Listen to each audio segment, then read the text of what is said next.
Jeremiah chapter 52. Zedekiah was 21 years old when he became king, and he reigned 11 years in Jerusalem.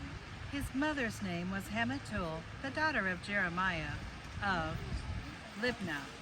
He also did evil in the sight of the Lord, according to all that Jehoiakim had done.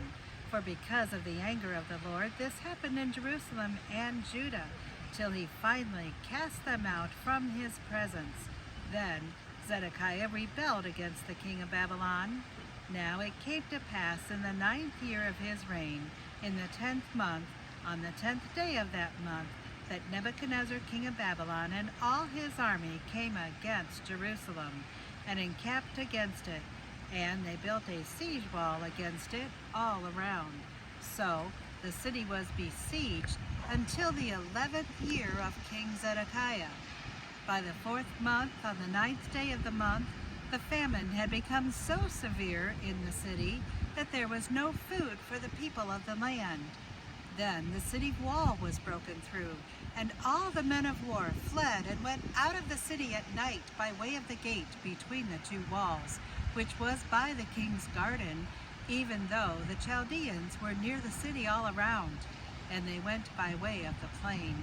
But the army of the Chaldeans pursued the king, and they overtook Zedekiah in the plains of Jericho. All his army was scattered from him.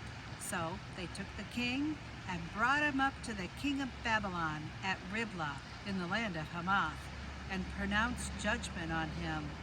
Then the king of Babylon killed the sons of Zedekiah before his eyes, and he killed all the princes of Judah in Riblah.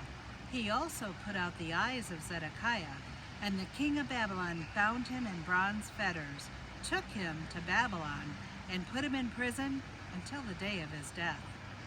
Now in the 5th month, on the 10th day of the month, which was the 19th year of King Nebuchadnezzar king of Babylon, Nebuzaradan, the captain of the guard who served the king of Babylon, came to Jerusalem. He burned the house of the Lord, and the king's house, all the houses of Jerusalem, that is, all the houses of the great, he burned with fire.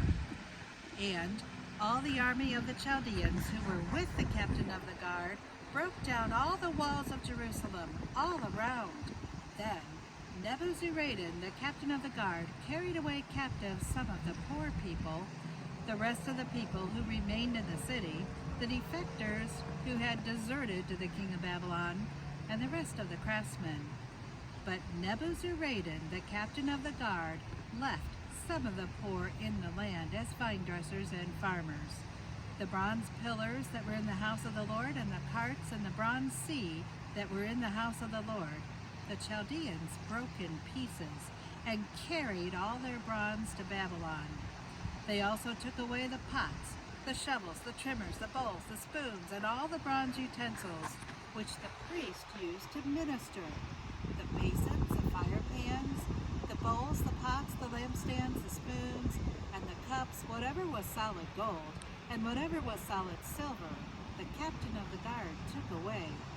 The 2 pillars, 1 sea, the 12 bronze bowls which were under it, and the carts which King Solomon had made for the house of the Lord.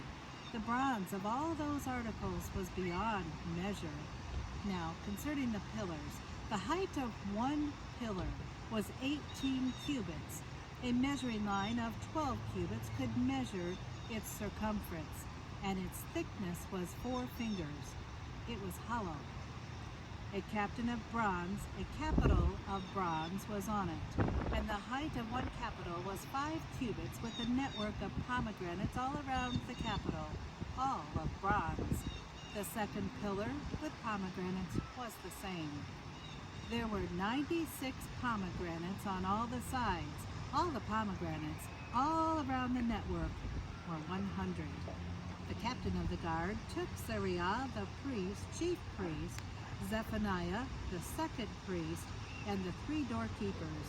He also took out of the city an officer who had charged of the men of war, 7 men of the king's close associates who were found in the city, the principal scribe of the army who mustered the people of the land, and 60 men of the people of the land who were found in the midst of the city. And Nebuzaradan, the captain of the guard, took these and brought them to the king of Babylon at Riblah. Then the king of Babylon struck them and put them to death at Riblah in the land of Hamath. Thus Judah was carried away captive from its own land. These are the people whom Nebuchadnezzar carried away captive in the 7th year, 3,023 Jews. In the 18th year of Nebuchadnezzar, he carried away captive from Jerusalem 832 persons. In the 23rd year of Nebuchadnezzar, Nebuzaradan, the captain of the guard, carried away captive of the Jews 745 persons. All the persons were 4,600. Now it came to pass in the 37th year of the captivity of Jehoiakim, king of Judah, in the 12th month, on the 25th day of the month, that evil Merodach, king of Babylon, in the first year of his reign, lifted up the head of Jehoiakim, king of Judah, and brought him out of prison. And he spoke kindly to him, and gave him a more prominent seat than those of the kings who were with him from Babylon. So Jehoiakim changed from his prison garments, and he ate bread regularly before the king all the days of his life. And as for his provisions, there was a regular ration given him by the king of Babylon, a portion for each day, until the day of his death, all the days of his life.